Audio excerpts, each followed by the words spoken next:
And as of today, TikTok is back. Hello, everyone. Tom Mills with the Biz Doc, back with a case study. You love the case studies. I love doing case studies, so we have something in common. And I'm coming back today with a case study on TikTok. Okay, as we go into TikTok, I'm going to break it into three areas. Area number one, there's a lot of talk out there right now about Elon Musk buying it, combining it with X. We'll see. That's part one. Part two, we're going to go through the calendar from all the noise in Washington that started way back in 2020, 4 years ago, about should TikTok be banned or not. Remember all that?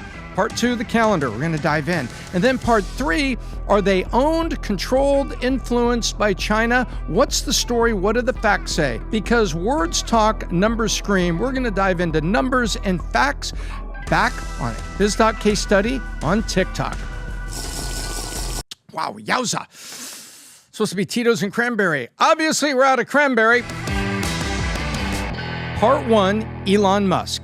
There's rumors right now that Elon Musk is in discussions are starting concerning owning, taking possession of, or accepting TikTok. Why? Because on Sunday the 19th is a key milestone that was in the federal legislation that TikTok had to divest its U.S. ownership back to an independent owner. Now, I'm going to get to all of that in a minute, but the 19th is coming the day before Donald Trump takes office. What happens on the 19th? As of the 19th, TikTok has to come down from the iOS, Apple App Store, and from Google Android App Store. So it can't be available to new customers. But what about the old customers? Well, if they already have it, they can still access it for about 100 days until they figure out what the ownership shift will be. That's what happens on Sunday the 19th.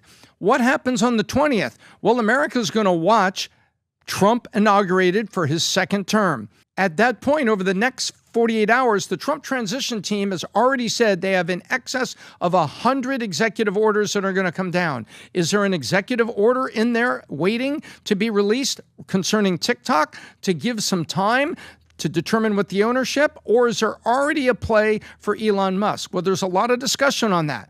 Now, why would Elon Musk want to do that? Let's take a look. TikTok has had great success over the last year with advertisers. People want to advertise, and there's been a ton of success on TikTok, such as the Trump campaign with youth. College students was very successful on TikTok, and they are very happy about it.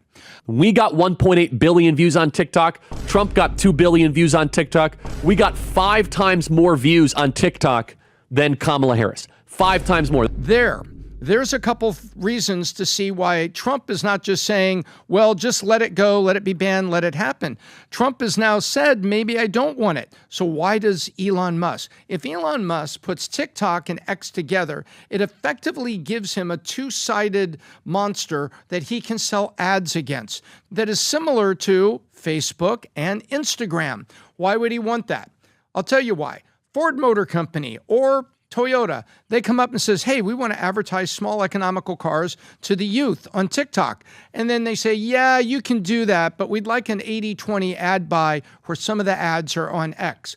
Could they do that? Yes, it could be part of every advertising negotiation. And what about the ad rates on TikTok? The ad rates could go up as well as the ad rates go up on X. Wait a minute, why would you raise the ad rates on X if already there were advertisers that hadn't completely come back to X?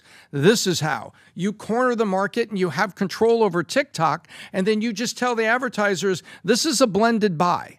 It's like buying ads on cable. At times you had to do blended buys across channels. Now, you also wanted to reach your demographic, and sometimes they watch ESPN, sometimes they watch Disney, sometimes they watch a History Channel. So sometimes a buy across demos where you're buying demos makes perfect sense. But you can make the rules if you're selling the inventory. So X and TikTok, there could be some symbiotic relationships there where Elon Musk gets value out of that. The second is there could be value in terms of the value of both entities because now they're fully controlled and not competing with each other. Well, that's just the U.S. part of it. We'll wait to see what goes on, but that's why I think it would be very interesting to Elon Musk to buy both. Externally, he might say, well, I don't think anyone should be banned. And there's a very famous interview he gave where he said, I don't think anything should be banned. I don't think X should be banned. I don't think TikTok should be banned. I don't think either. Well, and also he thinks in global terms, 3 steps ahead. That's why I think Elon Musk may be thinking more than we think about this, even though ByteDance and the people in China and saying there is no truth to the rumors that we want Elon Musk to buy TikTok. Listen to what they said to the media very carefully. There's no truth to the rumor that we want it to happen. But is there truth to the rumor that a knock on the door, you would answer the door? Bingo. I think that there's gamesmanship being played with the news bits. That's why I think Elon Musk is actually in favor of it. And the success of TikTok has an open, sympathetic ear from Donald Trump that doesn't want to see the ban immediately. And I believe we're going to see a move by Trump, a quick move into the sell process with Elon Musk, which would fall within the 100-day clause that lives within that legislation. Within 100 days, we can say, wait, we don't have to take it all down. We can sort it out over 100 days of negotiation of a sale. All of those things play into between Sunday the 19th, when they have to come out of the app stores, and 48 to 72 hours later, after the second or third day of the Trump presidency, when all those executive orders are flying off his desk, we are going to see active movement. Okay, part two. How did we get here? It starts back in 2020, where the very man who today is sympathetic to the ban coming, actually started the process rolling forward, and that was Donald Trump in 2020. But he had a very good reason as he's going into the election year, and he was concerned about nefarious actions that were happening on social media, and he's thinking about that election and what's going on. He had something on his mind, and that something was national security. So he signed an executive order in 2020. As part of that, he was actually encouraging people like Microsoft and Oracle to maybe think about buying the U.S. assets. Oracle was already said to be a data center destination and partner, so there were things that were going on then that seemed to make sense. The first of which was TikTok agreed to start running some of its data through Oracle in the U.S. 2022. I guess they called it Project Texas. What happened then? TikTok began routing all the U.S. data to Oracle's cloud infrastructure. Oracle then began supposedly reviewing algorithms and other logic structures under it. And it was all part of this Project Texas, which was a $1.5 billion plan to ensure that TikTok came to American equipment on American soil without data going out the back door to China, where it could be reviewed and files could be accumulated by the Chinese government on so many Americans, which was the national security concern, as well as, is there anything in those apps that potentially could be sniffing on your Android phone or your iPhone and revealing other things that then go back through the app back to China? That was the national security concern and the personal security concern. So that's 2022, with TikTok saying, no, we've really been routing things out the back. We're trying to put a lot of our infrastructure here in the U.S. We're really trying to cooperate and do all that. 2022. Now we go to 2023. In March of 2023, now America really starts tuning in. The CEO of TikTok, this guy, Shu-Zi Chu, which kind of sounds like this 60s song. Oh, Susan Q. Yep, that's about right. Finds himself in Congress in a hearing before U.S. lawmakers, many of whom are calling for not only TikTok to be banned in the U.S., but they're going after him with vigor. And during his time in Congress, he pushed hard on what he called unprecedented efforts that they've taken to secure data, and then started gently and not so gently referring to him being better than other social media providers, trying to draw that. Many people saw this nothing more as sort of a congressman from China testifying in front of our Congress and going at it. And it was spirited debate. Shortly after that testimony, you get to May, and the nation turned to Montana, as Montana came and said, we will be the first state, and we are going to ban TikTok because we're upset about it. We're not satisfied with what we saw in the congressional testimony with Shu-Zi Chu, and we are now very concerned about this. We're banning it. Well, a federal judge spoke up and said, not so fast, you can't do that, and so the ban was blocked. But nonetheless, now you have states taking radical action starting in May of 2023 and Montana. Which brings us to 2024. And early in 2024, what was going on? Hey, primaries. And Biden basically running his campaign from the White House as the primaries unfolded, and we were trying to figure out who exactly would be the Republican nominee. Remember in February, people weren't sure. Would DeSantis have great popularity? Would Nikki Haley present a challenge? Wow, this guy, Vivek Ramaswamy, this guy seems really smart. Where did he come from? And all of this was going on as they attacked the media, attacked Biden, and more importantly, America was rising up thinking about America first, a great number of voters. So what does Biden do? In April of 2024, a year almost exactly from the congressional testimony where Shu Chu had testified and angered some people, Biden signed the TikTok bill after the Senate had passed it. So Biden is sitting there looking all presidential with it when the House and Senate have already passed it,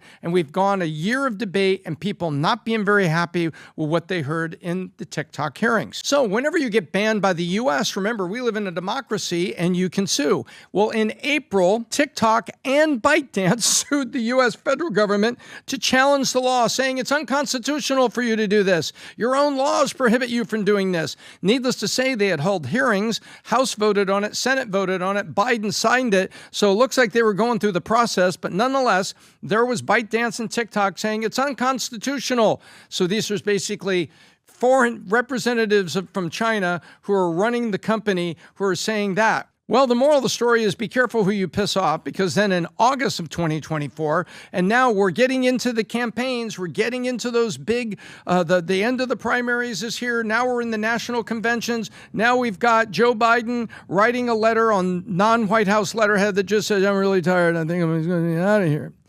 Whatever that meant, but it meant that he was out of the race. But nonetheless, in August, you had the FTC, the DOJ suing TikTok and ByteDance and saying that they violated children's online piracy laws. So be careful who you sue, because sometimes the empire fights back. So after the Federal Trade Commission, Department of Justice sued in August, now we have a period of relative silence, at least on TikTok, as we run toward the election. The primaries have been concluded. The big conventions have been concluded. Now we're getting into debates. What will that look like? How will J.D. Vance do in his debate against Tim Walz? All of that coming into focus as we're headed to electing a president, and elect a president we did as President-elect Trump steps forward. Now then, December 6th, roughly 30 days after the election, guess what happens? Federal Appeals Court says, you know what, TikTok, you're wrong. It is constitutional, and if you want to push the matter further, you can go to the Supreme Court. That was the next step. And now you can see we're getting closer and closer to right now. On December 27th, Trump weighed in and asked the Supreme Court if they could wait on the TikTok ban. The Supreme Court said there was no reason to wait, and more importantly, on a January 10th Supreme Court hearing, this is what came down. They listened to the arguments, they took all of that into consideration, and they honed on a central point. The law would allow TikTok to keep operating if it used a different algorithm and it sold to someone in the U.S. And ByteDance, a Chinese company, doesn't have First Amendment rights. So you're a foreign country operating a foreign company in the eyes of the Supreme Court. And so you have a different set of rights and privileges under the law. And the law didn't say that TikTok had to shut down particularly. It said that ByteDance had to divest it. They were given that option. So they were claiming, oh, we have to shut down. They said, well, that's not what it says. It says by January 19th, you have to divest it to Americans. Well, we've been working with Oracle since this time. We've been putting everything on American servers. Hey, you know what? That's not enough. The law says you have to divest it. After the Supreme Court's comment, you had many congressmen from both sides of the aisle saying, hey, look, you know what? We don't have to listen to the ravings of a company owned or influenced by a foreign government. We've spoken. The House voted. The Senate voted. The president signed it. It went to the courts.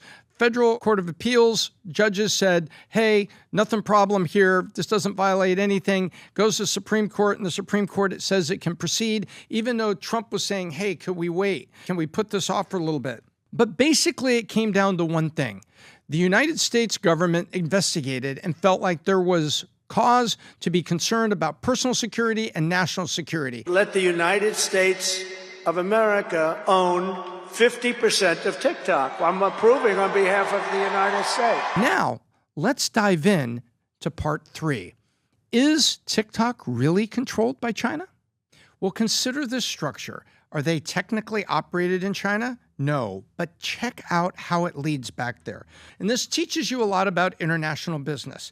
Well, first of all, TikTok LLC is incorporated in Delaware with an office in Culver City, California. Here, the Culver City LLC is owned by TikTok Limited, which is registered in the Cayman Islands and based in Shanghai. Now, why do you put things in the Cayman Islands? You put things in the Cayman Islands if you want to avoid full taxation, control, influence, or certain U.S. laws. That's why you put it there. Wealthy people have art that's in the Cayman Islands. They register yachts in the Cayman Islands, or they have bank accounts in the Cayman Islands because they want to avoid certain things in the U.S. Now, it can get a little dicey if Uncle Sam thinks you're trying to evade taxes. Nonetheless, that's why they do it, and that's why the laws in the Cayman Islands are favorable. So why would TikTok, based in Culver City, be controlled by TikTok Limited, which is registered in the Cayman Islands, but the company itself being based in Shanghai? Because they want to take a step.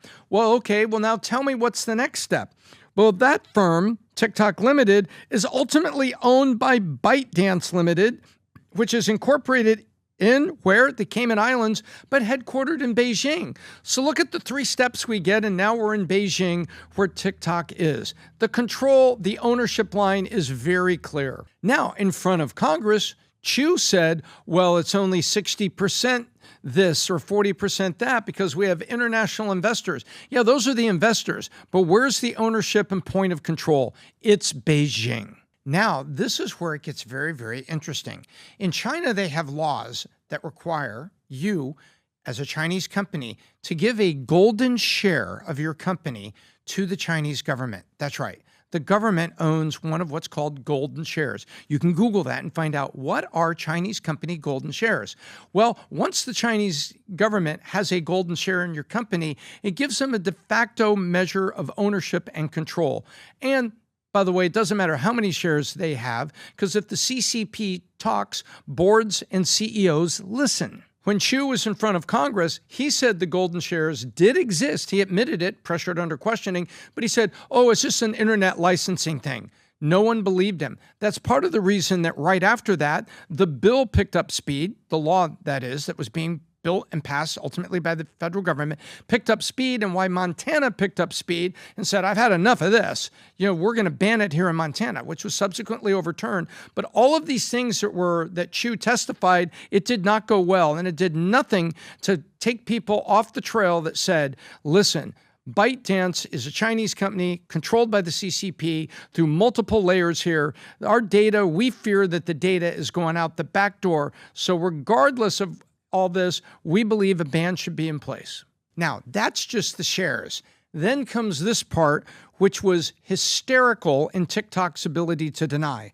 In 2018, China amended the National Intelligence Law, which requires any organization or citizen to support, assist, and cooperate with the National Intelligence Network. That means by law, companies in China have to cooperate with the government to do what? Help the government gather intelligence through the activities of the companies, which means that Chinese companies operating abroad are almost, you could call them spies under Chinese law, in that they have to provide all that information of anybody they work with outside of China to the Chinese government. This was known to the U.S. government at the time of the congressional hearings, but most Americans didn't hear all about those nuances, but now you do. It's live in its living color.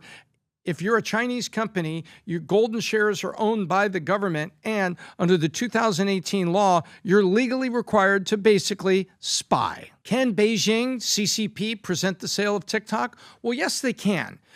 And it also leads to why we've been hearing so much about the U.S. version of TikTok and why you heard about Project Texas and the effort to keep the servers and the information and the algorithm here in the United States.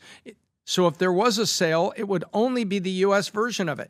TikTok has been hedging the bet. Rather, ByteDance and the CCP, wink, wink, have been hedging their bet. They are preparing to be forced to sell this. But the key is, if the sale goes through, what does China put into those servers? What do they have in those servers? Are there backdoors and spyware that allow them to continue to collect information on Americans and be a national security and a personal security risk? So there's the three parts. That's why Elon Musk is seemingly in favor of it. Many people think more than just seemingly. That's the calendar that led us here today. And more importantly, that's a story of why TikTok is absolutely Chinese and has all the means and infrastructure to commence the spying and collect data on American consumers. That's a Biz Doc case study. That's what's going on. Decide for yourself. Put comments down below. What should be the next case study? What should we dive into? We're thinking about a few companies because we want to bring back these deep dives because you said you liked them. I hope this case study was useful to you. Please click down below to subscribe and check out the great content from Valuetainment that's over on VT Comedy and the Valuetainment main channel here on YouTube. Until next time, I'm Tom Ells with the Biz Doc, and I hope I left you better than I found you.